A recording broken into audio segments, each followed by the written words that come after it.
Mga ano nila.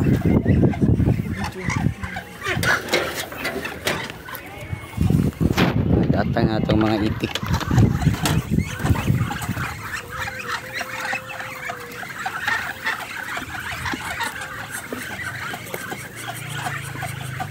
Ang ato na ibutang dito sa ilang logan yan.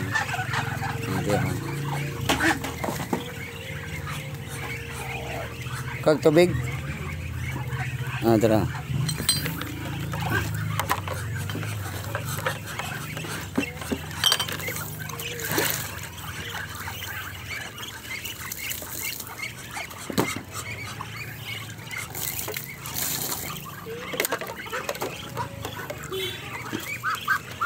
Butangan din naglamaw. Sige, kauna. No, para mas makasave tano sa atong gustuhan sa atong pagkaon sa atong mga itik. So lamaw mga pasaw ang atong gikan ni sa karinderya. Ginahan ko sila ani.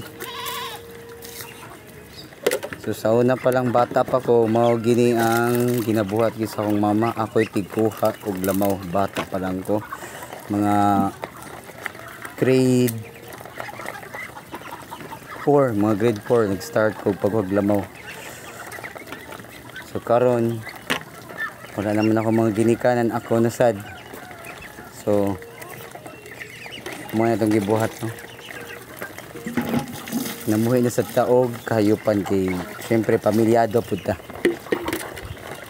Puhon. Kuha tong plastic din, no? Ikaon na. May plastic na nasaag. Mato na, ilabay na.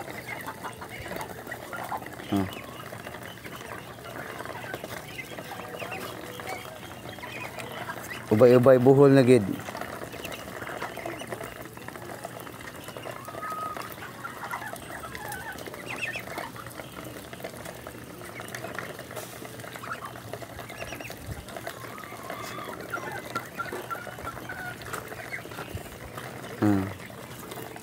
Wala na natugis sa golan o mga feeds.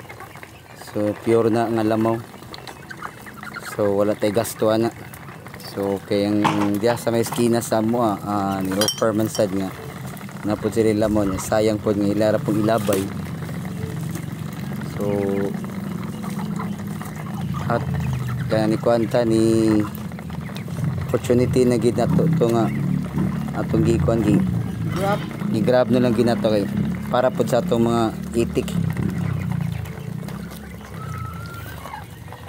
Naglisod siya to na to. Kuagod to. Maglisod siya to na. Dili na mahurot na lang ni. Nagikaon sa itik atong panit sa kanang kuan. Balbakuwa mo sila. Balbakuwa. Digit siya katuna na.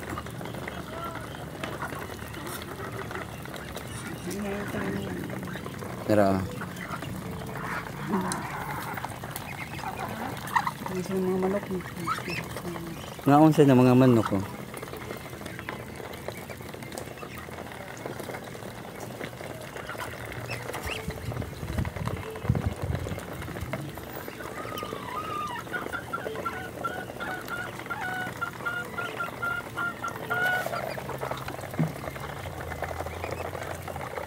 Kamana.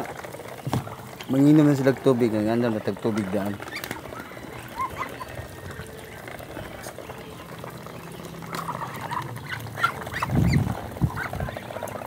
Tapos sa dito.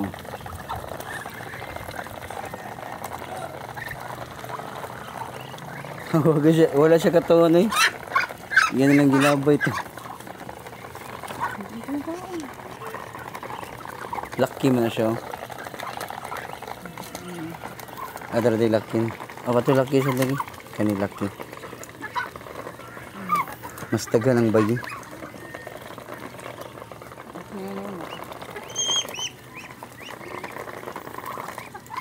Kanisa nga gutomon po din yung mga itik sa kay. Ano para sa no?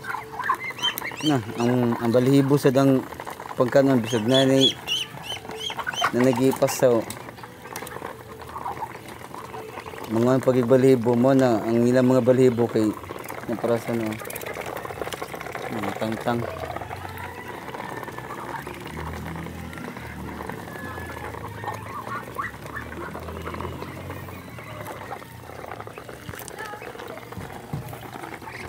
So, dira ko tob no.